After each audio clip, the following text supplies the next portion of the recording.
Hello bachcho, let's read the question. And question says 2 molar aqueous solution of H2SO4 contains, and the options are A 49 gram of H2SO4 per 250 gram of solution, B 98 gram of H2SO4 per 250 gram of solvent, C 49 gram of H2SO4 per 250 gram of solvent, and D 98 gram of H2SO4 per 250 gram of solution.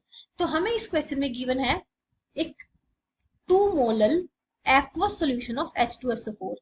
तो हमें बताना है कि 2 molal H2SO4 solution में उसके 250 grams में कितना H2SO4 का मास या वेट होगा। तो चलिए सबसे पहले हम इस क्वेश्चन के लिए की कंसेप्ट देख लेते हैं।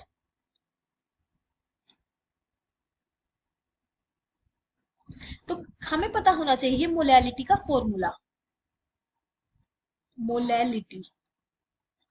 मोलैलिटी का फॉर्मूला होता है number of moles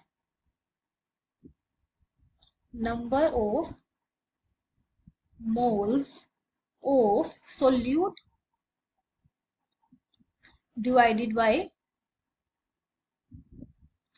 mass of solvent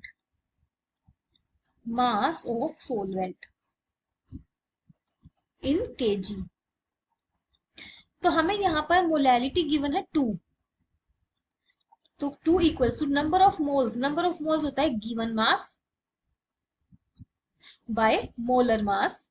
molar mass हम निकालें अगर H2SO4 का, तो वो हो जाएगा, हाइड्रोजन का मास होता है 1, तो 2 इंटू 1 प्लस सल्फर का होता है 32 प्लस ऑक्सीजन का होता है 16 इंटू 4, तो ये हो जाएगा 98।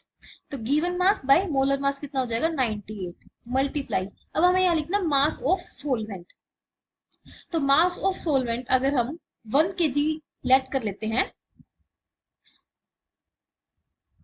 तो हमारे पास क्या गिवन मास की वैल्यू क्या आ जाएगी, गिवन मास ऑफ H2SO4 क्या आ जाएगा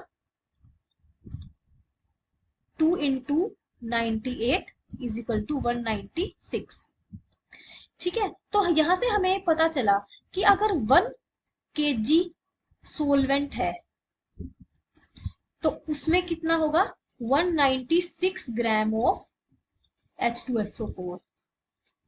हमें यहाँ सोलवेंट गिवन है ऑप्शंस में 250 ग्राम, अगर 1 kg में 196 है तो 500 ग्राम में कितना होगा, इसका हाफ, मतलब 98 होगा 500 ग्राम्स में, बट हमें निकालना है 250 में, तो 500 का हाफ हो जाएगा 250, तो 250 ग्राम सोलवेंट में अब 98 का हाफ क्या हो जाएगा 49 ग्राम ऑफ H2SO4। ध्यान रखिएगा कि यहाँ पर सोलवेंट है, बट ऑप्शंस में कुछ ऑप्शन में हमें सोल्यूशन भी गिवन है, तो वो वाला ऑप्शन हमें नहीं टिक करना। So correct answer for this question is option C. Hope you find your answer and understood it well. Best of luck.